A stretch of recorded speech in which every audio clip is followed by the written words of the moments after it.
Hola a todos, pues, sean bienvenidos a otra clase, a otro encuentro aquí en mi canal. Y nuestro tema de hoy es criterios técnicos para la selección de disipadores de energía en proyectos de drenaje. Entonces, este tema, chicos, es muy importante, ¿de acuerdo? Primero, porque siempre necesitamos trabajar, o casi siempre necesitamos trabajar con disipadores en el punto final de descarga de nuestro proyecto de drenaje. En muchos casos, en la mayoría de los casos, el escurrimiento que vamos a entregar al cauce natural produce allí un proceso de erosión en ese cauce si no lo protegemos, porque la velocidad del agua, la tensión de arrastre, la fuerza atractiva en muchos casos es mayor que la resistencia del propio material, del propio suelo. Y con eso tenemos un proceso de erosión instaurado allí. Y para evitar este proceso, trabajamos con disipadores de energía. Entonces, el primer punto es que siempre estamos trabajando, siempre necesitamos indicar, clasificar, especificar, dimensionar, seleccionar estos dispositivos de disipación. Y el segundo factor es el siguiente, amigos. Esto no lo aprendemos en la universidad. Yo incluso puedo hacer una encuesta aquí con ustedes, ¿no? Si viste disipadores de energía en tu carrera, si aprendiste a seleccionar estos disipadores y más aún a dimensionarlos. Yo no lo vi en mi carrera, me atrevo a decir que la gran mayoría de ustedes que me están viendo tampoco lo vieron, ¿de acuerdo? Así que hoy vamos a ver este tema con más profundidad aquí con ustedes, ¿vale? Entonces, para que empecemos, ya quiero decirles para quién es esta clase.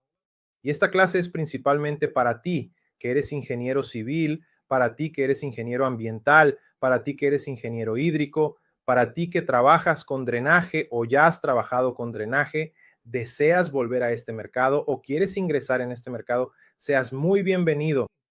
Otros profesionales que también siguen y trabajan en esta área como arquitectos, ingenieros forestales, agrónomos, técnicos también, sean todos muy bienvenidos. Así que esta clase es para todos ustedes, ¿de acuerdo? Quisiera presentarme rápidamente. Soy José Costa, ingeniero civil, magíster en recursos hídricos y energéticos ambientales. Ya trabajo en este mercado hace unos 16 años y en los últimos 3 años he estado compartiendo parte de este conocimiento aquí en las redes sociales, ¿de acuerdo? Así que una vez más, seas muy bienvenido y vamos a empezar ya compartiendo la pantalla. Ya puedes dejar tu like si te gusta este tema. Si tú te interesa, si echas de menos tener temas como este, deja tu like en este video para que YouTube entienda que es relevante y lo muestre a otros profesionales. Si ya conoces a uno, dos o tres profesionales que también trabajan en esta área o desean ingresar a ella y que también tienen dudas sobre disipadores, haz clic en compartir, mándales este video y no te olvides de suscribirte al canal para estar al tanto de todas estas novedades. ¿De acuerdo? Entonces, vamos allá, gente. Nuestro tema entonces son los criterios técnicos para la selección de disipadores de energía en proyectos de drenaje, ¿de acuerdo? Vamos a empezar aquí desde el principio, desde el inicio mismo, ¿no? Desde el start zero, que es lo siguiente. ¿Por qué tenemos entonces este proceso de erosión? Porque es natural que en nuestros cursos de agua exista un transporte de sedimentos. Es decir, el agua no es solo agua, ¿no? La que pasa por nuestro canal, no. Es agua con una carga sólida. Si fuera solo agua sería un canal de laboratorio, por ejemplo. Pero en la vida real tenemos allí un transporte de sedimentos. Es decir, pasa por ahí arena transportada, limo, arcilla, grava. Todo ese material, esa carga sólida es transportada por saltación, por la fuerza del propio flujo o rodando en las capas de la base. Pero ese material tiende a ser transportado. Entonces, muchas veces en cursos de agua naturales, en ríos naturales, tenemos un cierto equilibrio en ese transporte de sedimentos. Es decir, llega sedimento, llega sedimento, sale sedimento, y hay un cierto equilibrio en ese balance de sedimentos a lo largo de nuestro curso de agua. Pero allí tenemos algunos factores que pueden sacar de equilibrio ese escenario que conocemos, como vimos en la diapositiva anterior y ponerlo en un escenario ya de desequilibrio, donde empiezan a aparecer problemas, sobre los cuales vamos a reflexionar un poco juntos al inicio de esta clase, ¿de acuerdo? Primer punto, chicos, hoy tenemos muchos más escurrimientos concentrados, es decir, en las regiones urbanas concentramos esos escurrimientos, ¿verdad? Una red de drenaje, por ejemplo, y llevamos ese escurrimiento hasta un punto de descarga, ¿verdad? también en los canales. Entonces tenemos el flujo mucho más concentrado. Que cuando se trabaja de forma dispersa, cuando concentramos el escurrimiento, acumulamos caudal en una sola línea de drenaje. Ese acúmulo de caudal también aumenta la velocidad. Entonces, recuerda la ecuación de la continuidad. El caudal es igual al área multiplicada por la velocidad. Entonces, gente, tenemos este aumento de velocidad. Sumado a eso, también tenemos el efecto de la rectificación. Es decir, hay un curso de agua muy sinuoso con muchos meandros, como vimos en la diapositiva anterior. A partir del momento en que yo corto este curso de agua de punta a punta y hago una línea recta en este curso de agua, ahora tengo aquí un canal, ¿verdad? Y este canal tiende a tener una extensión final mucho menor porque elimino toda esa sinuosidad de mi canal. Así que es una línea recta, por lo tanto tiene una extensión menor, pero al mismo tiempo tiene que superar el desnivel desde el punto A hasta el punto B. Así que mi pendiente tiende a ser más fuerte, ¿de acuerdo? Y con eso también acelero la velocidad de mi escurrimiento. Sumado a eso, entonces tenemos la reducción del tiempo de concentración. A partir del momento en que voy concentrando el escurrimiento, aumentando el caudal, aumentando la velocidad, aumentando la pendiente, la inclinación, el declive, se va haciendo más rápido, más acelerado. Mi tiempo de concentración en la cuenca obviamente disminuye. ¿De acuerdo? Obviamente disminuye. Cuando tengo una reducción en el tiempo de concentración, mi flujo máximo, ese flujo agudo, aumenta. Entonces tenemos un caudal pico mayor. Un caudal pico mayor, como vimos, aumenta la velocidad en nuestro curso de agua y el aumento de velocidad también puede generar un aumento de la erosión. Entonces, fíjate que es un efecto en cascada que logramos, es como si fuera un rompecabezas o una fila de dominós. Cuando quitamos una piecita, ¿no? Todas las demás piezas allí se ven afectadas. Entonces aquí en el drenaje tampoco es diferente, ¿de acuerdo? Una visión que teníamos antes sobre el drenaje, ¿no? Digo nosotros, pero en realidad yo nunca tuve esa visión, ¿no? Creo que ni siquiera era muy de mi época, pero lo vemos en la bibliografía, ¿no? La referencia de esa visión es la siguiente, la puse en una frase un poco más coloquial, pero miren, drenaje es tomar el agua de aquí y enviarla aguas abajo. Vamos a eliminar ese problema, desaguar el agua hacia aguas abajo, ¿no? Y todo está bien, ¿no? Eso fue un tiro en el pie. ¿Por qué, gente? Porque cuando aceleramos el escurrimiento hacia aguas abajo, tenemos justamente todos esos efectos de reducción del tiempo de concentración, aumento del caudal pico y todas las patologías que surgen como consecuencia de esos efectos. ¿De acuerdo? La visión actual del drenaje es vamos a detener, vamos a infiltrar, vamos a retener la mayor cantidad de agua posible y el excedente lo vamos a escurrir hacia aguas abajo. Entonces, esa es la visión actualizada del drenaje. Y es cuando comienzan las erosiones que justamente se enciende nuestra luz amarilla para trabajar con disipadores de energía. Miren, aquí tenemos un gráfico de tensión de arrastre, es decir, el agua ejerce una fuerza para desplazar las partículas hacia aguas abajo, la tensión de arrastre, la tensión tractiva, que es el esfuerzo que hace el agua y nuestro material. También resiste a una tensión de arrastre. Podemos evaluar por tensión de arrastre, por el criterio de tensión y por el criterio de velocidad. Entonces, por ejemplo, en este ábaco aquí tengo 4 curvas, donde cada curva representa un tipo de suelo, todos ellos con una fracción cohesiva, es decir, todos ellos con una parte de cohesión. Y aquí tenemos grados de compactación en el eje vertical derecho y en el eje horizontal tenemos los niveles de velocidad. Entonces, por ejemplo, mira, mi curso de agua está compuesto por una capa de arcilla compacta. Entonces, vengo aquí al gráfico de la izquierda, compacto, voy hasta mi curva de la arcilla, bajo aquí abajo y llego a una velocidad admisible del suelo base de 1,1 metros por segundo. Entonces, esa es la velocidad admisible para una arcilla compacta, por ejemplo. Ah, profesor, pero en mi curso de agua tengo un material que no es cohesivo, es un material granular. Tenemos esta ecuación de Shin de 84, que es 1,67 veces el diámetro medio de la partícula, de su arena, de su grava, de su material granular, y así también calculamos la velocidad admisible. ¿Por qué son importantes estas velocidades aquí? Ya sea para el material cohesivo o para el material sin cohesión. ¿Por qué, chicos? Es a partir de aquí que podemos entonces evaluar si nuestro material va a sufrir erosión o no. Entonces, si tengo un material que resiste 1 metro por segundo y tengo un flujo pasando sobre ese material de medio metro por segundo, no habrá erosión. ¿De acuerdo? Si el material soporta 1 y el esfuerzo es de 0,5, no hay erosión.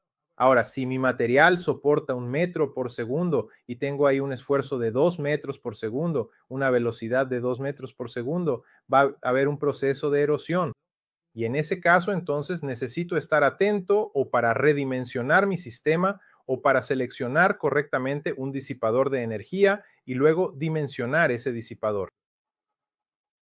Existen otras referencias de velocidad crítica también, como esta de Sousa de 2011, que es un poco más reciente, donde tenemos aquí la velocidad crítica que es USR, es decir, cuando superamos la velocidad crítica, la partícula de suelo comienza a ser desplazada aguas abajo y con eso tenemos el inicio de la erosión.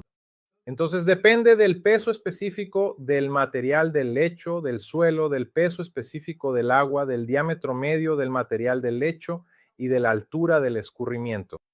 Con esta información, ¿no? Colocada aquí en esta ecuación de arriba, podemos determinar también nuestra velocidad crítica del suelo, allí en nuestra base, en nuestro lecho, ¿de acuerdo? Bien, mira, aquí tenemos un escurrimiento ocurriendo, materiales arenosos, ¿no? Tienden a ser bastante erosionables, es decir, no tienen la parte de cohesión. Entonces pasa el agua, arrastra ese material y lo va transportando aguas abajo, ¿cierto? Y también podemos evaluar esto personal para que veamos el inicio de nuestra erosión a través de la metodología de tensión de arrastre. La ecuación es bastante simple. Aquí tengo que la tensión de arrastre actuante es igual al peso específico del agua multiplicado por el radio hidráulico, que es el área dividida por el perímetro de mi sección multiplicado por la pendiente. Así obtengo mi tensión de arrastre. Y existen tablas distribuidas en varias bibliografías, en varios libros y también en Internet, donde tenemos las referencias de la tensión de arrastre admisible del material. Es decir, si mi tensión de arrastre con el esfuerzo que el agua está haciendo es mayor que la resistencia del material, empiezo a tener erosión. Si el esfuerzo que el agua está haciendo es menor que la resistencia del material, no tengo erosión y ni siquiera necesito proyectar ningún tipo de disipador de energía. Muy bien, entonces vemos ahí el inicio de la erosión y cuáles son los problemas que tenemos cuando la erosión comienza a avanzar en nuestro tramo. Aquí tenemos varios tipos de erosión, varios niveles de erosión, desde cárcavas o erosiones más superficiales hasta llegar a niveles más graves, niveles más profundos, como las famosas bosorocas. Entonces, hay varios niveles. Y obviamente, gente, si no tratamos una erosión, puede ir avanzando, avanzando y tomando dimensiones cada vez mayores hasta llegar a ese resultado. Es bastante impresionante, ¿vale? Entonces, aquí tenemos varios niveles de erosión y también varios tipos de posibilidades de erosión, ya sea por el viento, ya sea por la lluvia, pero aquí nos vamos a enfocar en las erosiones fluviales, es decir, las causadas por el paso del escurrimiento de un curso de agua. Y ahí existen algunos puntos críticos, ¿no? Algunos puntos latentes de problemas de erosión. ¿Cuáles puntos, profesor? En el desagüe, ¿vale? Tenemos varios puntos allí, en alcantarillas, en cruces, en diferentes puntos y tal, pero en el punto de desagüe me atrevo a decir que es uno de los puntos más críticos, si no el más crítico que tenemos en nuestro proyecto.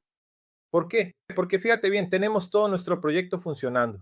Boca colectora, cuneta, red de drenaje, todo funcionando perfectamente genial. Pero cuando llega al punto final, al punto de desagüe, tenemos allí la red de drenaje que soporta la velocidad, soporta la tensión, pero cuando descarga esa agua en el suelo natural, muchas veces el suelo no lo soporta. Y ahí podemos tener un problema de erosión que puede ser regresivo, puede ir socavando la propia estructura de drenaje que tenemos aquí. Y con eso llegamos entonces efectivamente a las soluciones y ahí sí pensamos entonces en disipadores de energía, ¿cierto? Ahí tenemos varios tipos de disipadores de energía. Este de aquí, por ejemplo, es una alfombra, una franja de enrocado, donde del lado izquierdo ya teníamos un escenario bastante deteriorado, bastante erosionado por el paso del escurrimiento por ese pequeño alcantarillado. Y del lado derecho ya tenemos una recuperación de ese tramo, tanto con el suelo reforzado en los laterales, suelo envuelto en los laterales y también aquí con una franja de enrocado en la salida de nuestra tubería. Y también existen formas de realizar esta disipación de energía a través de saltos hidráulicos. Entonces, aquí tenemos una modalidad de disipar energía mediante la rugosidad del enrocado a lo largo de su propia extensión. Y aquí tenemos una modalidad de disipar esa energía a través de la formación de un salto hidráulico. ¿Qué es el salto hidráulico, amigos? Es un flujo supercrítico, es decir, con un número de Froude mayor que uno, muy veloz, niveles de agua bajos y con mucha velocidad que se encuentra con un flujo subcrítico, niveles de agua más altos y menor velocidad, y ahí es donde se forma entonces ese salto hidráulico. También tenemos dispositivos para trabajar con el salto hidráulico en la disipación. Cuando hablamos de disipación de energía, existen varios tipos de disipadores. Entonces, cuenca, facimar, tapete, enrocado, gavión, impacto, saco, cuenca por caída, rampa con bloques, tapete de enrocado y así sucesivamente. Así que un montón de disipadores de energía que tenemos para trabajar en nuestros proyectos. Entonces, pudimos ver aquí desde el inicio de la clase una introducción al tema del transporte de sedimentos. Pudimos ver cuándo comienza el proceso de erosión. Pudimos ver los problemas que tenemos y los tipos de erosión que podemos tener en nuestro proyecto. Vimos que muchas veces es necesario tener una solución para disipar esa energía del agua, ya sea mediante la rugosidad de la franja de enrocado o mediante el resalto hidráulico, la transición de un régimen supercrítico a uno subcrítico, y así llegamos a los dispositivos que hacen posible esa magia. Y ahí es donde entran los disipadores de energía, de los cuales tenemos muchos y muy variados para trabajar, ¿de acuerdo? Algunas premisas básicas que es importante que tengas a mano cuando vayas a seleccionar un disipador de energía, ¿de acuerdo? Vimos aquí que existen varios tipos de disipadores y entonces nos preguntamos, ¿cómo elijo el disipador para trabajar en mi proyecto, verdad? Antes de que hagamos un paso a paso de esa elección, necesitas tener alguna información a mano. Inicial tu proyecto, ¿qué información, profesor? Primera información, ubicación del sumidero, geometría. Es decir, se ubicara aguas abajo de tu camino, de tu sección de drenaje o cera, un sumidero intermedio se taponara con una red circular o con un duelo de concreto. Toda esta información de ubicación geométrica es importante para nuestra toma de decisiones y el sumidero. Segundo, número de Froude del flujo. Aquí tenemos la ecuación de Froude. Velocidad dividida por la raíz de la aceleración gravitacional multiplicada por la lámina de agua. Y aquí esta ecuación, chicos, es muy importante, principalmente el Froude aguas arriba. Entonces, ¿cuál es el flujo que tengo aguas arriba que va a desembocar en mi disipador de energía y cuál es el fraude que tengo en ese flujo? ¿Por qué? Porque existen tipos de disipadores de energía, gracias, que van a funcionar mejor para un rango específico de fraude y otros disipadores que funcionarán mejor para otro rango específico de fraude. Por lo tanto, necesitas tener el número de fraude a mano para saber en qué rango te encuentras y así elegir el mejor dispositivo. ¿De acuerdo? Tercero, velocidad del flujo aguas arriba. Entonces, ¿cuál es la velocidad que tenemos en el flujo aguas arriba que va hacia nuestro disipador de energía? Existen varios disipadores de energía que también están limitados a ciertos rangos de velocidad. Mira, el disipador A funciona bien hasta 4 metros por segundo. Si se supera esa velocidad, ya pasamos al disipador B. Entonces, date cuenta de que es una variable que también va a contribuir a nuestra toma de decisiones y selección. Por eso es importante tener esa velocidad a mano. Cuarto punto, lámina de agua, aguas abajo. Esto es muy importante, amigos. Necesito saber la condición de contorno aguas abajo. ¿Qué sería eso? Mira, tengo mi red de drenaje que viene con el flujo, con velocidad, va a desembocar en mi cuenca de disipación, en mi zona de enrocado. ¿Y qué tengo aguas abajo? Tengo un tramo, una gran meseta seca, tengo un curso de agua, tengo allí un embalse con un nivel de agua controlado. Entonces, ¿qué tengo aguas abajo? Por eso esa respuesta es muy importante. ¿Por qué? Existen dispositivos de drenaje que van a funcionar para realizar la disipación mediante resalto hidráulico. Y para que ocurra el resalto, tengo el flujo rápido que viene de aguas arriba, pero necesito tener una lámina de agua aguas abajo para generar ese control subcrítico y formar mi resalto. Es decir, lograr el encuentro, promover el encuentro del régimen supercrítico con el régimen subcrítico. Así tendría mi resalto hidráulico. Pero si tengo un proyecto que es aguas abajo, tengo una lámina de agua muy baja, también tengo una condición ya supercrítica, aguas abajo, no tengo lámina de agua aguas abajo, en ese caso, amigos, no se va a formar el resalto. Entonces, en ese caso, no se formaría el resalto. Por lo tanto, en ese caso, sería mejor trabajar con disipadores que no requieran lámina de agua aguas abajo, como tapete de enrocado, balsa de impacto y así sucesivamente.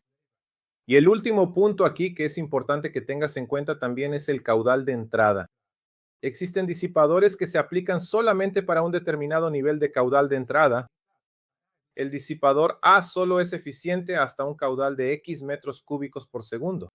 Si se supera ese caudal, ya sería necesario otro disipador y así sucesivamente.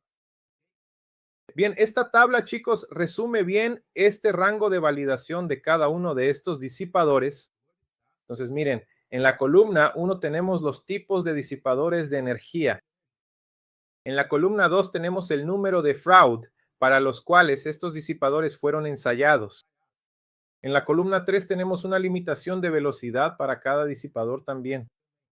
En la columna 4 tenemos lo siguiente. ¿Se necesita lámina de agua aguas abajo? Entonces, fíjense que los disipadores que funcionan por resalto hidráulico como PWD, US tipo 4, OSBR tipo 4, caída simple, estructura de caída con bloques, todos estos necesitan tener un nivel de agua aguas abajo para forzar ese resalto hidráulico. Otros dispositivos como tapete de enrocado, balsa de enrocado, protección con gaviones, balsa de impacto. Estos dispositivos aquí no necesitan nivel de agua, aguas abajo, ¿verdad? De control, ¿ok? Otro punto aquí, personal pH está como paso hidráulico, ¿no? También tiene una limitación geométrica. Por ejemplo, la estera de escollera solo se recomendará para diámetros menores a 1,5, ¿ok? 1,5. Entonces, si tengo un diámetro mayor que ese, ¿verdad? Ahora tendré que trabajar con otro dispositivo. El tipo de cuenca 4 está indicado para tramos rectangulares de aguas arriba. ¿De acuerdo? Siguiente columna, caudal o caudal específico. Entonces observa que la cuenca de impacto tipo 6 fue desarrollada hasta un caudal de 11 metros cúbicos por segundo. Así que si tengo un caudal mayor que ese, estoy trabajando fuera del rango de validación y necesitaría usar otro dispositivo. ¿De acuerdo?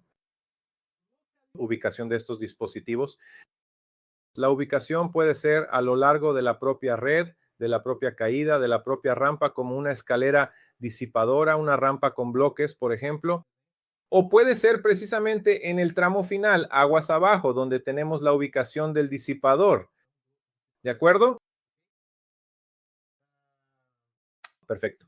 Y por último, hay algunas observaciones complementarias para cada disipador de energía. Entonces, gente, entender cómo funciona estos disipadores de energía, cuál elegir, cómo dimensionarlos, marca toda la diferencia. Puede que hasta hoy solo estés indicando modelos estándar, ¿verdad? De manuales, de referencia, sin saber exactamente cómo funciona, sin saber si ese disipador funciona para tu caso, sin saber si funciona con nivel de agua, aguas abajo o sin nivel de agua. Solo estás dibujando el disipador y esperando que el asunto funcione. Por eso es muy importante que entiendas cómo funciona este proceso de selección para que tengas base para tomar la mejor decisión. Después de que haces esto, entiendes cómo se hace, ahí estoy seguro de que el nivel de tus proyectos va a mejorar mucho técnicamente, como fue el caso aquí de nuestro alumno Moisés. Échale un vistazo, gente. Y entonces, vacía de detención, ¿recuerdas cuánto facturaste solo en ese trabajo? Cobré 10,000 por hacerlo. En la universidad vi algo muy superficial. Porque nosotros como ingenieros tenemos, bueno, al menos en mi caso, ¿no? Mi manera de aprender es viendo a otros hacerlo. Lo que tuve al principio fue que hice un proyecto, después he estado haciendo varios proyectos pequeños, ¿no? De drenaje de condominios, ¿no? pequeños loteos en los que trabajamos aquí, la parte de drenaje y todo eso. La disipadora misma, por ejemplo, la estoy usando constantemente, ¿no? Hacíamos eso cada vez y dibujábamos los escalones allí y hacíamos, no sé, calculábamos como si fuera un canal, algo así, ¿no? Y ahora así estoy calculando de la manera correcta, ¿no? Me abrió mucho la visión con respecto a, porque yo imaginaba que era algo muy fuera de alcance, que tendría que ser algo muy específico, ¿no?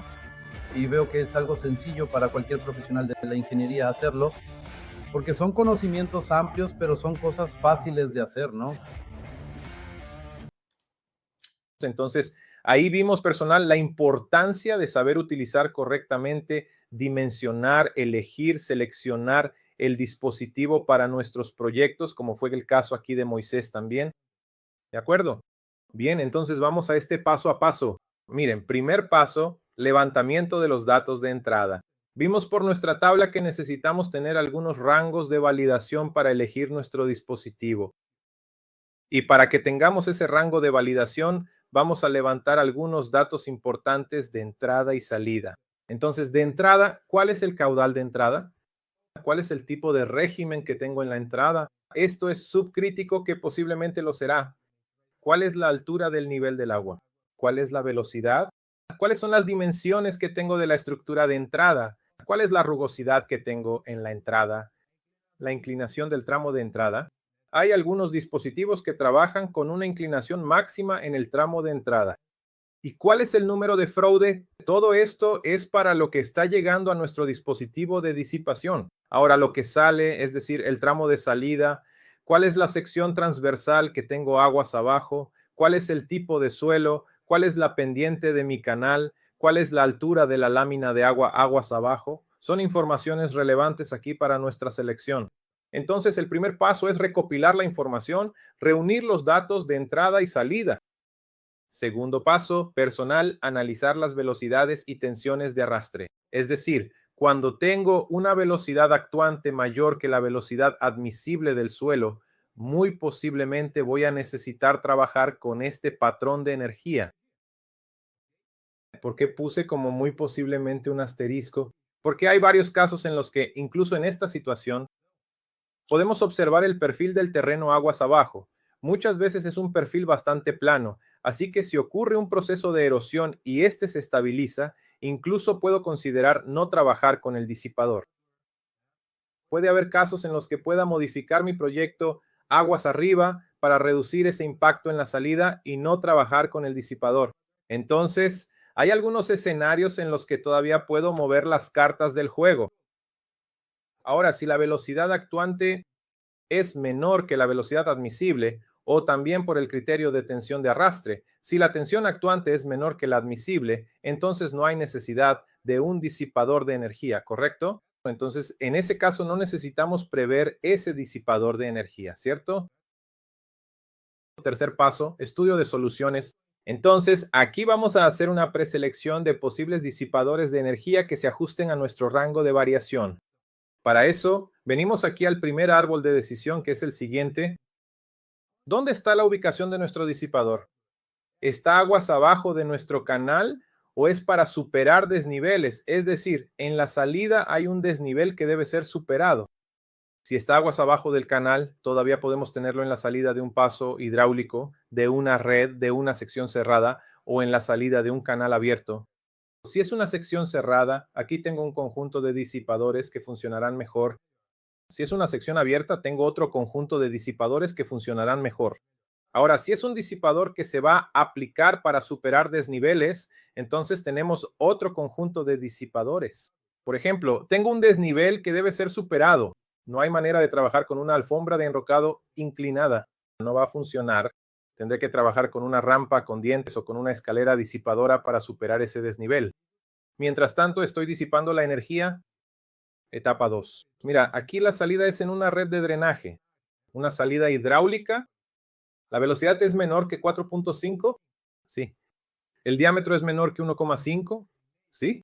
Entonces puedo trabajar con alfombra y con gavión. El diámetro es mayor que 1,5.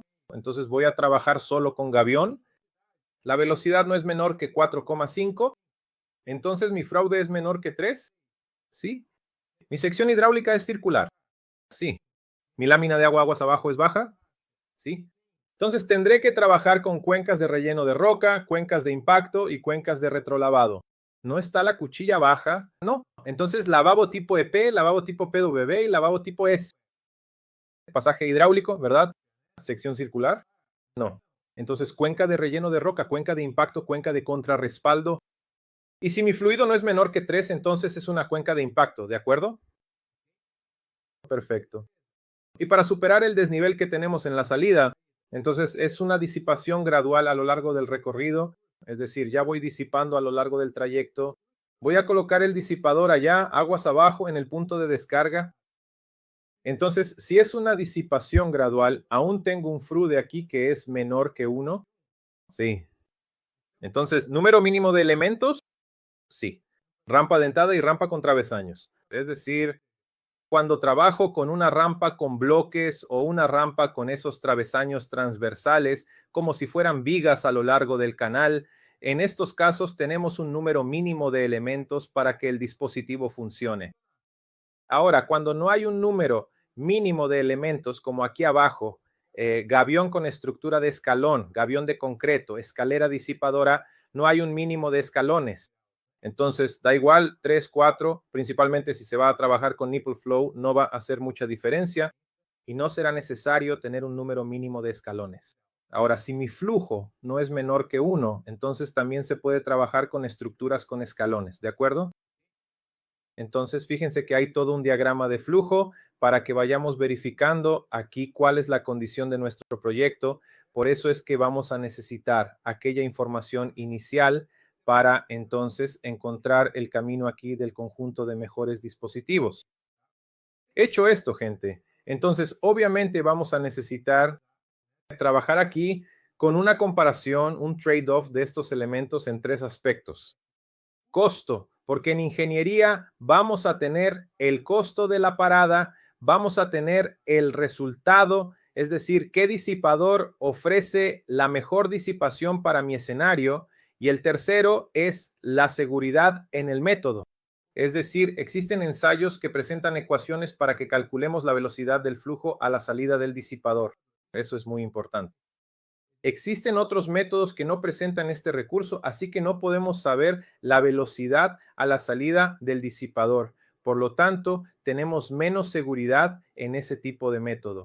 Entonces, cruzando aquí el costo, el resultado y la seguridad, vamos a tener de los preseleccionados el mejor dispositivo para nuestro caso, ¿de acuerdo? Y entonces, chicos, dentro de nuestro curso de drenaje urbano, tenemos un módulo completo solo de disipación de energía, que es el módulo 9. Aquí vemos varios tipos de disipadores de energía, ¿verdad? Trabajando aquí tanto a lo largo de nuestro sistema de drenaje como en el punto aguas abajo, aplicaciones prácticas, ¿no? Cómo seleccionar, cómo dimensionar, cómo utilizar métodos aquí de dimensionamiento, de análisis hidráulico, cómo utilizar softwares, ¿verdad? Entonces, todo el paso a paso aquí lo tenemos detallado para que puedas aprovechar este conocimiento, incluso con hojas de cálculo de apoyo para varios dispositivos con los que trabajamos hoy en el mercado, ¿de acuerdo? Este es un curso completo de drenaje que está dentro de nuestra plataforma de capacitación. Aquí también hay varios cursos para nuestros alumnos, ¿no? ¿De acuerdo?